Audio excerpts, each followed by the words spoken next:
고린도전서 7장 1절로 16절까지 말씀 가운데 1절부터 5절까지를 한 절씩 교독하도록 하겠습니다. 제가 먼저 1절 말씀 봉독합니다.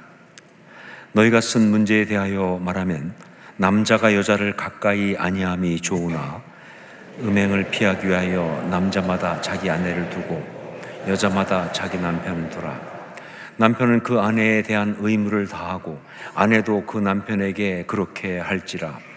아내는 자기 몸을 주장하지 못하고 오직 그 남편이 하며 남편도 그와 같이 자기 몸을 주장하지 못하고 오직 그 아내가 하나니.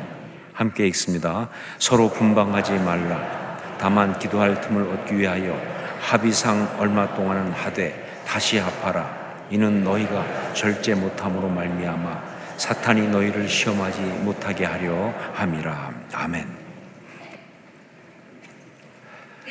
고린도 교회에게 보낸 편지인 고린도 전후서는 다른 바울 서신들과 동일하게 두 가지의 주된 목적으로 편지를 보내고 있는 것입니다.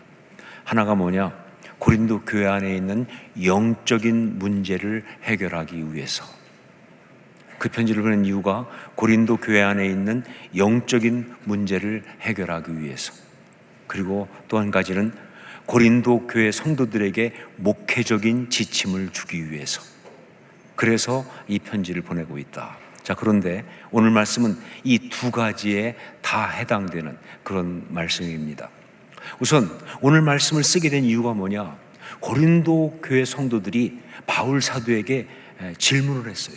이거 어떻게 하면 좋습니까? 라고 직접 질문을 해온 그 질문, 그 문제에 대한 답을 쓰기 위해서 오늘 말씀을 쓰고 있습니다. 우리 1절 말씀을 함께 읽겠습니다. 같이 읽습니다. 너희가 쓴 문제에 대하여 말하면 남자가 여자를 가까이 아니함이 좋으나. 자, 이게 무슨 말이냐? 바울 사도가 고린도 교회 성도들 가운데 만연하고 있는 음행에 대해서 이렇게 말했습니다. 세상은 아무리 괜찮다고 그래도 모두 다들 그렇게 한다 할지라도 그리스도인은, 성도는 그래서는 안 된다 라고 이야기했어요. 그랬더니 성도들 중에 몇몇이 그러면 아예 금욕주의자가 되어야 하는 겁니까? 그게 잘 믿는 것입니까? 라고 문제 제기를 했다는 거예요. 성적인 욕망은 인간의 본성인데 그것을 남들이 다 하는 그대로 합법적으로 해소하는 것까지 잘못되었다고 말씀하신다면 도대체 어떻게 하란 말입니까? 라고 문제를 제기한 것이죠. 자, 이런 문제에 대하여 바울 사도는 아주 명쾌하고 분명하게 답을 주고 있는데 그것이 바로 결혼과 가정생활입니다. 결혼과 가정생활. 자, 여기에서 우리가 봐야 될 것은 바울 사도가 단지 그들이 제기한 그 문제에 답을 주기 위해서 결혼과 가정생활을 말하고 있는 것이 아니라는 거예요. 직접적으로는 그렇죠. 시작은 그렇게 했습니다. 하지만 이후 전개되는 말씀을 보면 바울 사도는 고린도 성도들이 그 타락한 세상 가운데서 신앙인으로 바르게 살 수 있는 영적인 지침으로 기다렸다는 듯이 이 결혼과 가정생활을 이야기하고 있는 걸 볼 수가 있어요. 영적인 지침으로 이 결혼과 가정생활을 이야기하고 있다. 바로 그래서 오늘 우리가 이 말씀을 들어야 하는 겁니다. 바로 그래서 오늘 우리는 그리스도인의 결혼과 가정생활에 대해서 성경이 말씀하시는 바 그 귀한 메시지를 우리가 함께 들어야 하는 것이다. 자, 그런데 오늘 이 말씀에 대해서 여러분 가운데 혹시 이렇게 생각하는 사람이 있을 수 있어요.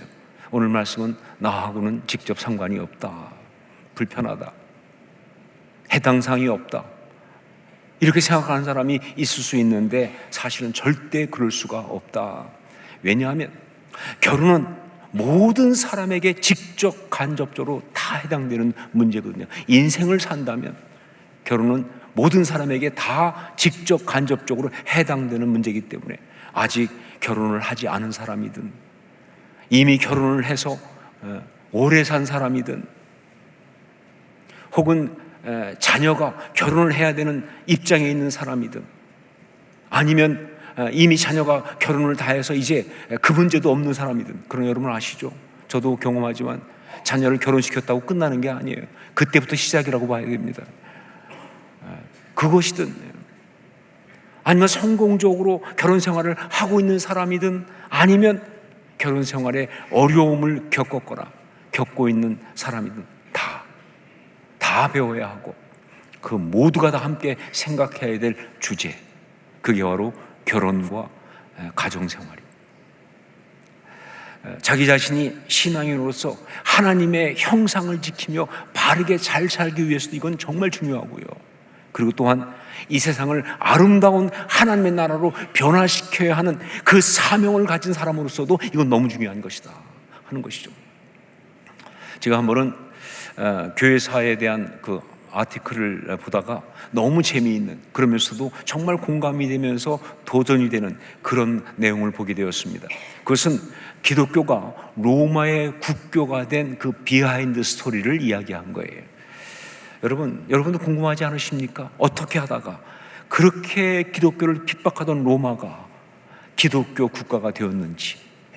핍박도 보통 심하게 한 거 아니잖아요. 그런데 그렇게 기독교를 핍박하던 로마가 어떻게 기독교 국가가 되었는가? 여러 가지 요인과 무엇보다 성령의 역사가 있었지만, 그러나 한 가지 정말 중요한, 그러나 비하인드 스토리인 그런 요소가 있었는데, 그것이 바로 건강한 결혼과 가정이라는 요소였다는 거예요. 건강한 결혼과 가정이라는 요소. 그 당시 로마는요, 그야말로 성적으로 너무 타락하고 문란했습니다. 우리가 지금도 그 당시 로마의 상황을 다룬 그런 영화라든가 드라마라든가 혹은 다큐멘터리 같은 거 보면 쉽게 볼 수 있지만, 그 성적 문란함과 타락은 상상을 초월합니다. 팍스 로마의 전성시대는요, 타락의 전성기였어요. 근데 이것은요, 거의 모든 로마 사람, 특별히 로마의 권력자들과 귀족들이 여기에 다 빠져 있었어요. 예외 없이. 힘 있는 사람일수록 더욱더 그 모든 상황에 빠져 있던 거예요. 자, 그런데 그런 로마의 권력자들과 귀족들이 자기들은 다 그렇게 살지만 정작 자기 자녀들을 결혼시키려고 하니까 이게 고민이 많아진 거예요. 저는 그렇게 놀고 있지만, 그렇게 막 살지만, 그렇다고 해서 자기 자녀의 배우자를 그렇게 성적으로 문란한 가정 가운데 있는, 성적으로 문란한 그런 여자를 며느리로 맞아들일 수는 없는 거 아니냐 하는 고민이 있는 거예요. 자, 그래서 고민하면서 로마 가운데 있는, 그래도 건강한 가정 가운데 있는 정말 정결한 처녀들을 구하다가 보니까 그들이 거의 다 뭐예요? 신실한 기독교 가정 가운데 있는 처녀들이었다 하는 거죠. 자, 그래가지고 로마의 귀족들은 자기들의 며느리를 이제 군대 신분이고 상관없이, 신분이 낮고 그래 상관없이 기독교 가정에서 자란 신앙 좋은 여인들을 데려오기 시작한 거예요. 이게 계속되다 보니까 어느새 로마의 모든 귀족들의 부인들이 다 신실한 기독교인들이 되기 시작했어요. 그러면서 그 여인들이 자기 자녀들을 갖다가 이제 나와서 신앙으로 키우기 시작한 거예요. 그러다 보니까 참된 기독교 신앙을 가진 사람들이 로마에 막 세워지기 시작한 거예요. 여러분, 이걸 가장 잘 보여주는 예 중에 하나가 바로 313년 밀라노 칙령으로 기독교를 공인했던 콘스탄티누스 황제, 그 콘스탄티누스 황제와 그의 어머니 헬레나 이야기 아닙니까? 여러분, 헬레나가 딱 그런 여인이에요. 굉장히 신분이 낮은 집안 사람입니다. 여관집 딸이었다든가 그런데 믿음이 좋았어요. 그래서 로마의 장군인 콘스탄티누스의 아버지와 결혼을 한 거예요. 그리고 아들을 낳아서 그 콘스탄티누스 그를 믿음 가운데 키운 거예요. 그가 황제가 됐고, 그리고 그가 정말 로마의 기독교를 공인하는 그런 놀라운 결정을 합니다. 그 어머니가 그 아들 콘스탄티누스 황제에게 영향을 주었다고 하는, 신앙에 영향을 주었다고 하는 것은 이건 정설입니다. 비하인드 스토리도 아니에요. 자, 이 이야기에서 보듯이 성경적인 올바른 결혼과 가정은 우리 그리스도의 사람들이 이 죄된 세상을 변화시키기 위해서 반드시 살아내야 하는 정말 가장 구체적인 사역이고, 그리고 사명이에요. 그래서 우리가 우리 자녀들에게 신앙으로 가르쳐주고 물려줘야 하는 그런 것 가운데 가장 구체적이고 중요한 것이 있다고 한다면 그건 다른 어떤 것보다 바로 성경적인 올바른 결혼과 가정생활, 이걸 물려줘야 되는 거예요. 다른 어떤 것보다 이걸 물려줘야 되는 거예요. 이것은요, 세상은 주고 싶어도 줄 수가 없어요. 정말 기가 막힌 축복, 기가 막힌 하나님의 비밀이니까. 자, 그러면 바울 사도는 오늘 말씀을 통하여 성경적인 올바른 결혼과 가정생활에 대해서 무엇을 말하고 있는가? 고린도 교회 성도들이 처한 상황이 여러 가지로 복잡하다 보니까 더군다나 이 결혼과 가정생활이라고 하는 것은 너무나 구체적이어서 이 케이스에 해당하는 사람들의 이야기가 다 다양하잖아요. 예, 저도 오늘 말씀 준비하면서 이게 정말 고민스러웠어요. 너무나 구체적인 문제다 보니까 이 말씀을 전하게 되면요, 이 중에 어떤 사람은 은혜를 받지만 이 중에 어떤 사람은 상처를 받아. 어떤 사람에게 너무 불편한 이야기야. 어떤 사람들은 받아들일 수 없는 이야기야. 이게 너무 구체적인 케이스다 보니까 쉽지 않아요. 예, 그래서 바울 사도도 이 말씀하면서 여러 가지 경우를 상정하면서 그야말로 복잡하게 이야기하고 있어요. 오늘 말씀 집에 가서 한번 읽어보세요. 얼마나 복잡한지. 복잡하다. 어떤 거에 대해서는 이건 주님이 절대적으로 하신 말씀이야. 하지만 어떤 거에 대해서는 그건 아니고 바울 사도 개인의 견해와 조언인데 들어주면 좋겠어. 뭐 이런 정도로 정말 그야말로 유연하게, 그러면서 구체적이고 다양한 각도에서 이야기를 쭉 하고 있는 거예요. 하지만 그러면서도 바울 사도가 이 말씀에서 결혼과 가정에 대해서 강조하고 있는 것은 두 가지입니다. 이거는 분명해요. 두 가지를 강조하고 있어요. 첫 번째가 뭐냐? 결혼과 가정은 죄된 세상에서 우리를 아름답게 살게 하려는 하나님의 아이디어, 하나님의 장치다. 그럽니다. 결혼과 가정은 죄된 세상에서 우리를 아름답게 살게 하려고 하는 하나님의 아이디어, 장치이다라는 게 첫 번째예요. 우리 2절 말씀을 함께 읽겠습니다. 2절 같이 읽습니다. 음행을 피하기 위하여 남자마다 자기 아내를 두고 여자마다 자기 남편을 두라. 저는 이 말씀을 읽으면서 문득 이런 통찰이 떠올랐습니다. 바울 사도가 여기에서 결혼과 가정이라고 하는 하나님 만드신 그것을 이야기하면서 어쩌면 바울 사도는 창조 이야기, 창세기에 나오는 창조 이야기를 떠올렸을 것이다. 여러분, 하나님 세상을 만드신 이 창조 이야기를 보면요, 얼마나 기가 막히게 만드셨습니까? 정말 좋았잖아요. 보시기에 좋았더라.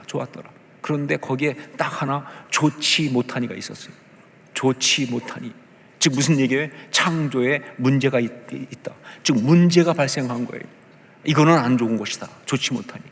그래서 이걸 해결해서 이걸 갖다가 보기에 힘이 좋았더라, 토부 메우도로 바꿔낸 일이 있었잖아요. 그게 어떤 일입니까? 그게 결혼이에요. 그게 결혼, 가정을 만드신 거예요.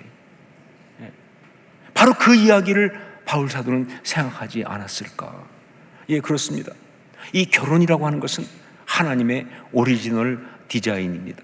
여러분, 하나님의 오리지널 디자인이란 말을 꼭 기억하셔야 해요. 이거 굉장히 중요한 말이거든요. 사람이 만든 거 아니에요. 어떤 문화가 만든 거 아닙니다. 누구의 작품도 아니고 누구가 어떤 권력자가 만든 제도도 아니에요. 하나님의 오리지널 디자인이에요.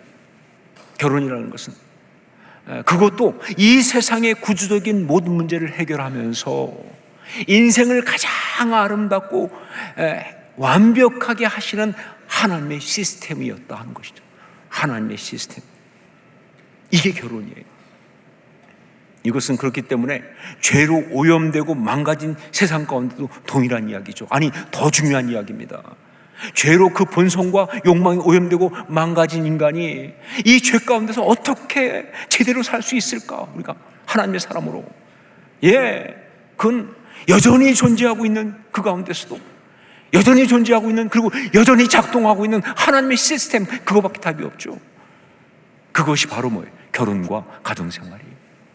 그게 바로 결혼과 가정생활입니다. 특별히 이것은요, 오늘 말씀에도 나오지만 신앙인들이 이 땅을 살면서 직면한 많은 문제를 푸는 키와 같은 것이다. 바울 사도가 문제에 대한 답으로 이걸 주고 있잖아요.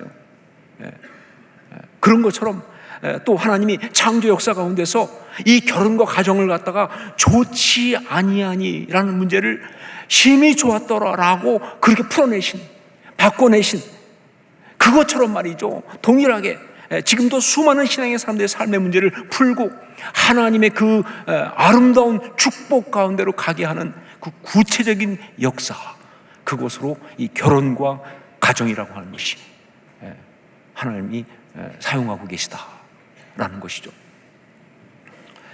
오늘 말씀은 저희 가정에게는 너무나 특별한 그런 말씀입니다.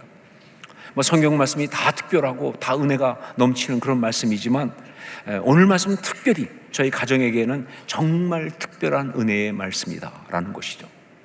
여러분 다 아시는 것처럼 제가 여러 번 나눴으니까 저희는 1996년에 미국에 건너가서 ANC 오늘의 교회를 개척하고 목회를 했습니다. 그런데 하나님이 얼마나 큰 은혜를 주셨는지 교회를 개척하고 시작하면서부터 교회가 정말 놀랍게 부흥하고 너무 은혜가 넘쳤어요. 그러면서 목회가 너무 순조로웠고 진짜 많은 목사님들이 특히 이민교회 하면서 겪는 어려움들 거의 겪지 않고 정말 하나님의 놀라운 은혜 가운데 정말 굉장히 행복하게 목회를 했습니다. 물론 이것은 제가 무슨 능력이 있어서 그런 거 아니고요. 하나님이 저에게 특별한 은혜를 주신 거죠. 자, 그런데 이렇게 모든 게 다 잘 되고 모든 것이 너무 좋은 가운데 딱 한 가지 좋지 아니하니가 우리 가운데 있었습니다. 그것은 바로 저희 아들과의 관계에서 문제가 있어요. 아들과의 관계에서 어떻게 보면 이거는 그런 목회적인 성공의 그늘이다라고 할 수 있어요. 아니면 그렇게 목회적인 성공을 하기 위해서 치루어야 했던 대가다라고 말할 수도 있을 만큼 저희 아들은 7살에 미국에 건너갔습니다. 그래서 미국에서 이제 성장을 했는데 그러다 보니까 두 문화 사이에서 굉장히 갈등스러웠어요. 한국 문화와 미국 문화 두 문화 사이에서 갈등스러운데 더 문제는 뭐냐, 아들이 그 가운데 갈등하고 힘들어할 때 저희가 도와주지 못했다는 거예요. 목회가 바쁘다 보니까. 그러니까 혼자서 그 갈등을 버텨내야 되는 어려움이 있던 거죠. 거기다가 또 심각한 문제가 이 정체성의 혼란이죠. 자기가 분명히 자기 이름이 있는데 특히 저희 아들은 누구보다도 이 아이덴티티가 참 중요한 사람인데 자기가 분명히 이름이 있는데 사람들은 다 자기를 이름으로 안 부르고 유진수 목사 아들로 부르니까 이 정체성의 혼란이 굉장히 힘든 거예요. 자, 그러면서 굉장히 많이 힘들어했습니다. 자, 그러면서 이 아들의 문제는 저희 가정의 가장 간절한 기도 제목이 된 것이죠. 그런데 어느 날 ANC를 함께 시작했던 장로님 한 분이 예배를 마치고 나오면서 저를 보더니 목사님, 제가 목사님 가정을 위해서 기도하다가 예언 같은 말씀을 받았습니다. 이렇게 얘기하는 거예요. 그래서 제가 깜짝 놀랐어요. 왜냐하면 그분이 뭐 예언 이런 얘기할 그런 스타일은 아니거든요. 근데 자기 예언을 받았다니까. 그래서 무슨 말씀인가 그랬더니 하는 얘기가 하나님 주신 말씀이 데이빗을 장가 보내십시오. 이게 답입니다. 아니 예언 같으면 뭐가 좀 신비로운 말씀이 나와야 되는데 아들을 장가 보내라는 거예요. 이게 답이라는 거예요. 그 순간 제가 그렇습니까? 라고 겉으로는 했지만 예언이라니까 마음속으로는 웬 장가? 이렇게 된 거죠.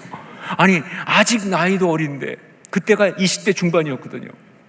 그러니까 아직 나이도 어린데 그리고 무엇보다 장가는 본인이 가려고 해야 갈 수 있는 건데 전혀 그럴 가능성이 없어 보이는 그런데 무슨 장가를 갈 수 있단 말인가 하면서 정말 가당치 않은 이야기라고 생각하는 믿음 없는 반응을 그런 생각을 제가 했습니다. 자, 그렇지만 그래도 그 장로님이 예언으로 받았다고 하시니까 그래서 이게 하나님 주신 줄 알고 그때부터 저희 부부는 기도의 방향을 그쪽으로 잡은 거예요.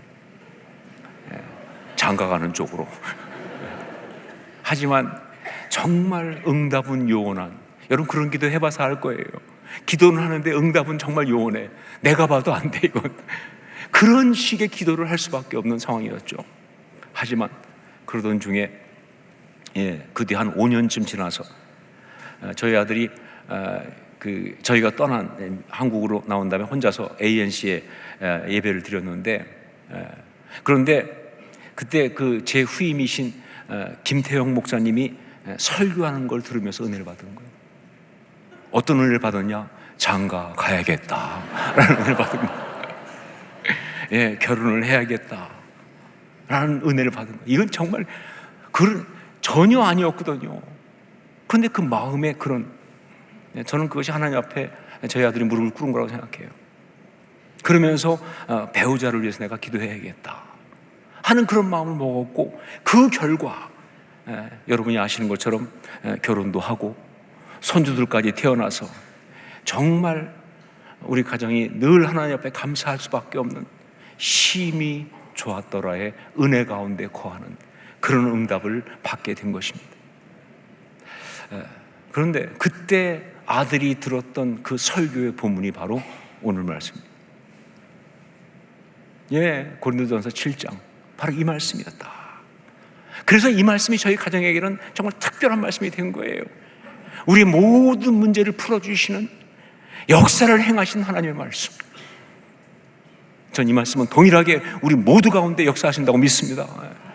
이 이야기는 그래요. 저희 가정만의 특별한 케이스에 해당하는 것이지만, 그러나 이 말씀은 동시에 아주 분명하게 결혼과 가정은 하나님의 사람들이 이 세상에서 아름답게 하나님의 형상을 가지고 살아갈 수 있게 하는 하나님의 아이디어, 하나님의 장치라고 하는 메시지를 분명하게 말해주고 있다 하는 것이죠.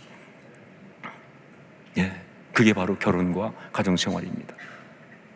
두 번째, 또 한 가지 이 말씀에서 이야기하고 있는 중요한 것, 결혼과 가정은 하나님이 우리에게 주신 은사이다 하는 겁니다. 결혼과 가정은 하나님이 우리에게 주신 은사다, 은사이다. 우리 7절 말씀을 함께 읽겠습니다. 7절 같이 읽습니다. 나는 모든 사람이 나와 같이 있기를 원하노라. 그러나 각각 하나님께 받은 자기의 은사가 있으니 이 사람은 이러하고 저 사람은 저러하니라. 보통은 이 말씀을 독신의 은사를 이야기하는 그런 말씀으로 봅니다. 모르겠어요. 독신의 은사가 진짜 있는지 없는지 그것도 논란이 많지만, 여하튼 독신의 은사를 이야기할 때 그 근거가 되는 말씀으로 이 말씀을 이야기하는데, 그러나 이 말씀은 사실은 독신의 은사의 근거가 되는 기보다는 오히려 결혼과 가정이 은사다라고 하는 아주 중요한 영적인 진리를 말씀하시는 그런 말씀이에요. 결혼과 가정이 은사라고 하는 너무 중요한 영적인 진리를 말씀하고 있는 그런 말씀이다. 결혼과 가정은 하나님이 우리에게 주신 은사입니다. 처음 아담과 하와를 지으시고 그들에게 결혼이라고 하는, 가정이라고 하는 그것을 은사로 주시면서부터 이 땅에 태어난 모든 사람에게 창조주 하나님이 지금도 주고 있는, 생명 있는 모든 자에게 주시고 있는 가장 귀한 은사가 바로 결혼과 가정이라고 하는 이거다 하는 얘기죠. 결혼과 가정이다. 자, 그런데 결혼과 가정이 은사다라고 할 때 여기에는 세 가지의 정말 중요한 영적인 의미가 담겨 있습니다. 세 가지의 정말 중요한 영적인 의미가 있다. 첫 번째가 뭐냐? 결혼과 가정은 축복이다라는 겁니다. 결혼과 가정은 축복이다. 여러분, 은사가 뭐가 은사가 뭘 말하나요? 은사가 뭔가요? 선물이죠. 그것도 그냥 선물도 아니고 은혜의 선물이 은사예요. 은혜의 선물이 은사입니다.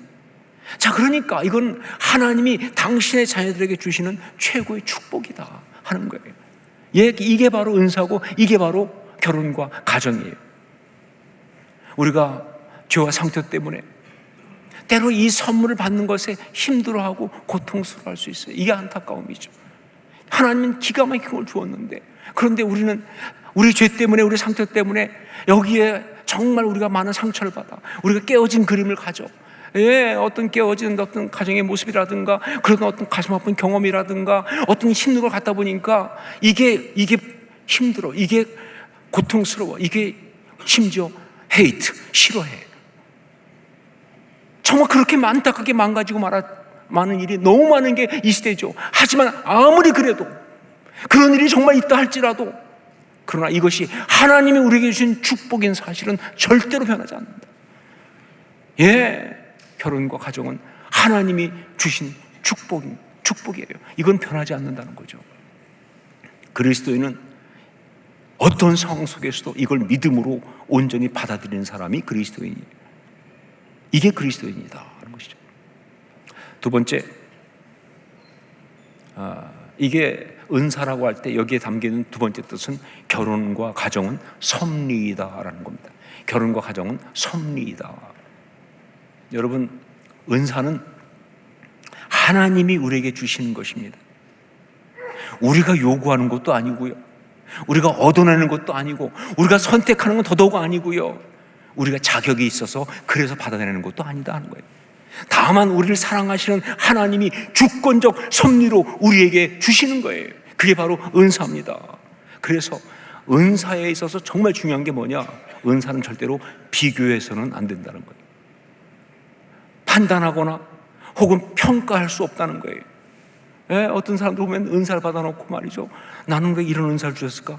제가 받은 은사가 더 좋은데, 이래가지고 은사를 비교하는 경우가 있어요. 쟤는 저렇게 좋은 은사를 받았는데 내 은사는 좀 저거에 비하면 너무 형편없는 거 아니야? 이거는 정말 있을 수 없는 일. 이건 은사를 받는 경우에 해서는 안 되는 거예요. 더구나 더 심한 경우 뭐예요? 그렇게 은사를 받고 나서 그걸 갖다가 뭐예요? 평가하는 거예요. 판단하는 거예요. 아니, 주시려면 좋은 걸 주시지 왜 이따의 일을 주셔가지고, 이게 뭐야?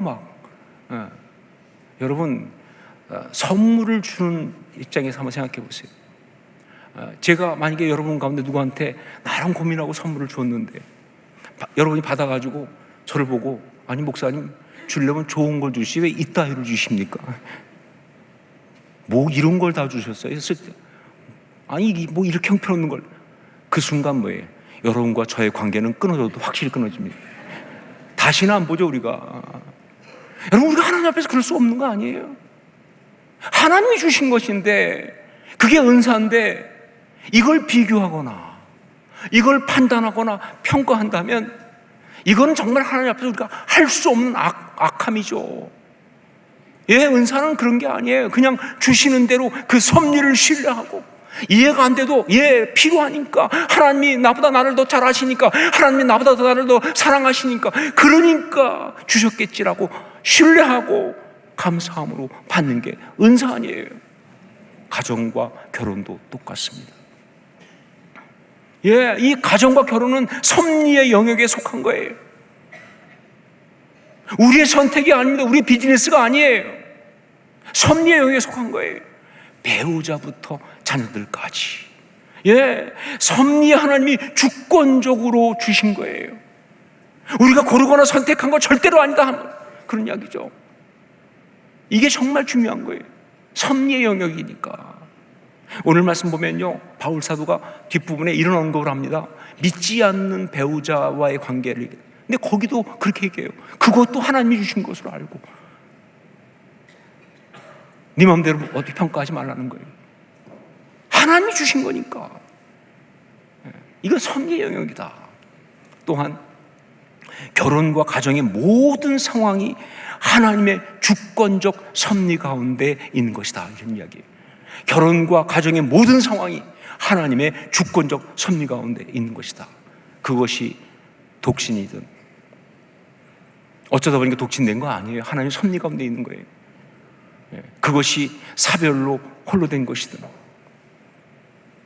그것이 죄로 인하여 안타깝게 깨어진 것이든.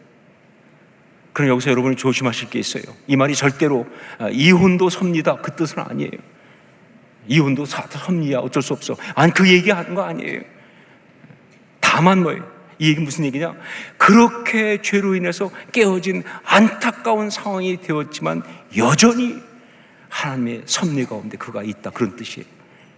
하나님 포기 안 하시거든요.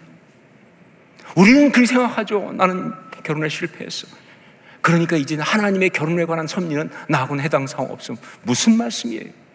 하나님이 그렇게 쉽게 포기한 줄 아세요? 여전히 그 안타까운 상황 속에서부터 하나님은 당신의 그 아름다운 이야기를 우리 가운데 시작하신 줄로 믿습니다. 절대 그 섭리의 손을 벗어날 수가 없는 거예요. 그게 이 이야기입니다. 그 모든 상황이, 결혼 과정의 모든 상황이 우리가 볼 때는 너무나 안타깝고 정말 실패하고 깨어진 그런 상황이라 할지라도 그 모든 상황이 하나님의 섭리 가운데 있다는 사실을 이것이 얘기하고 있다는 것이죠. 오늘 말씀 보면 바울 사도가 굉장히 길게 얘기하고 있습니다. 여러 케이스를 가지고. 그런데 이 모든 이야기의 전제가 뭔지 아세요? 섭리를 전제로 하고 있어요. 우리의 선택도 아니고 우리의 어떤 계획도 아니고 하나님의 섭리의 영역이라는 것이죠. 거기에서 우리가 어떻게 할 거냐. 자, 세 번째, 결혼과 가정은 소명이고 사명이다 하는 겁니다. 이것이 은사라고 한다면 여기 담겨있는 세 번째 중요한 것, 결혼과 가정은 소명이고 사명이다. 여러분, 은사는 그저 주시는 선물이 아닙니다. 우리식으로 말하면 공짜가 아니다, 그런 이야기죠. 여러분, 은사는 하나님의 나라를 이루기 위하여 특별하게 주시는 능력이 바로 은사입니다.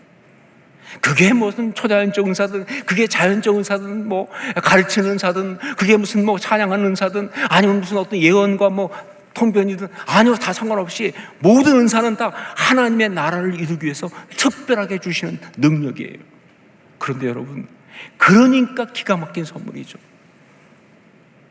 만약에 그냥 우리한테 주신 것이 너만 먹고 그냥 끝나, 그런 것 같으면 그게 뭐 얼마나 소중하겠습니까? 아무리 맛있는 음식도 뭐예요? 한번 먹고 나면 끝나는 거 아니에요? 거기에 무슨 가치가 있으며 거기에 무슨 엄청난 어떤 의미가 있겠어요? 그러나 하나님의 나라를 이루는 그 눈물과 땀과 고민과 아픔은요, 세상과 비교할 수 없는 가치 아니에요.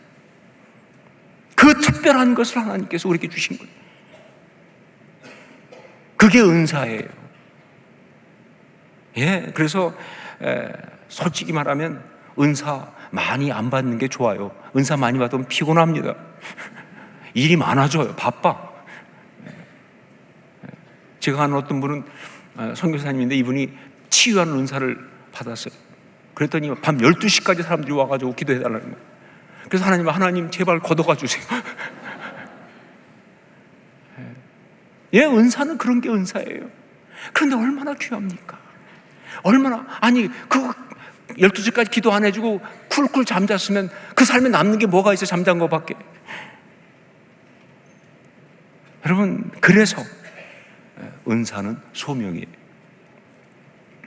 그래서 은사는 소명입니다. 그리고 그 소명은 그의 삶의 사명인 것이죠.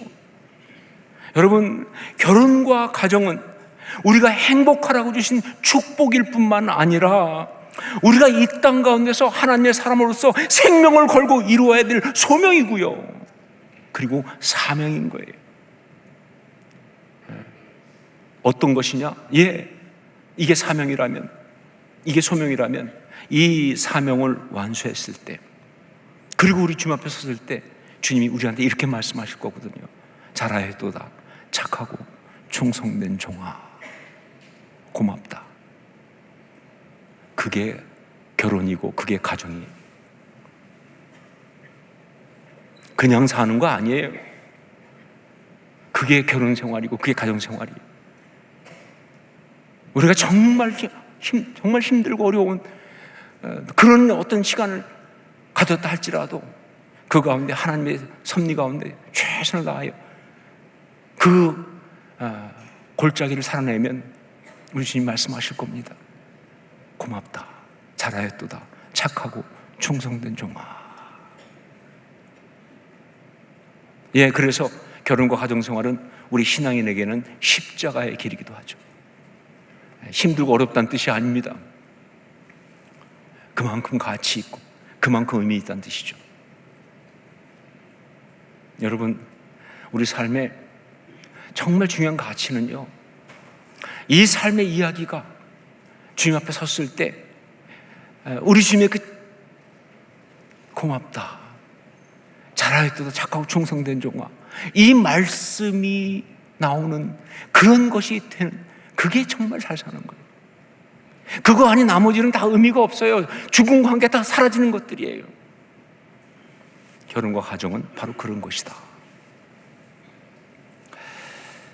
인생의 칠할은 가정생활이다 라는 말이 있습니다. 이 말은 미당 서정주의 자화상이라고 하는 그 시에 보면 나를 키운 것은 파라리 바람이다 라는 말을 패러디한 거예요. 자, 저는 이 말을 또 패러디해서 오늘 우리가 들어야 될 정말 중요한 메시지를 말씀드립니다. 우리 신앙생활의 칠할은 결혼과 가정생활이다. 우리 신앙생활의 칠할은 결혼과 가정생활이다. 어떻게 신앙생활 해야 합니까? 답이 나와 있잖아요. 무엇이 정말 신앙생활에 중요합니까? 답이 나와 있잖아요. 내가 지금 이렇게 살아가는 이 이야기가 무슨 의미가 있느냐? 아니다. 그게 얼마나 귀한 것인지 답이 나와 있잖아요. 여러분, 우리의 신앙생활의 칠할은 가정과 결혼과 가정생활입니다. 거기에 아주 많은 부분 부부싸움도 들어가 있습니다.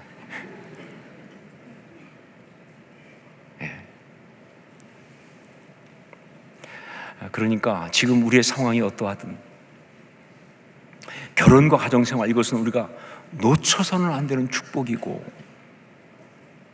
그 섭리 가운데 반드시 아름답게 이루어야 할 우리의 소명이고 사명인 것이다.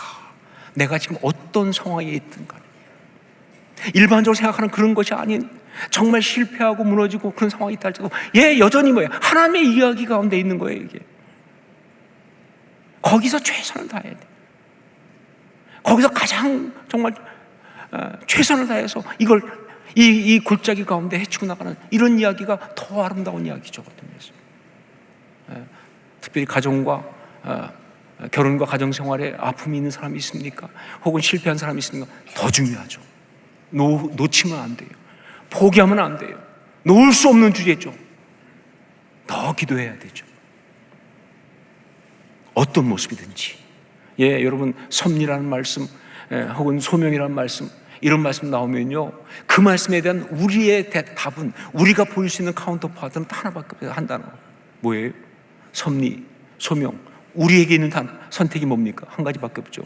순종이죠. 순종. 어떠한 모습인지 순종하심으로 이 축복, 은사를 온전히 받아 누리실 수 있기를, 그렇게 아름답게 살아내실 수 있기를 주의 이름으로 축원합니다. 기도하겠습니다.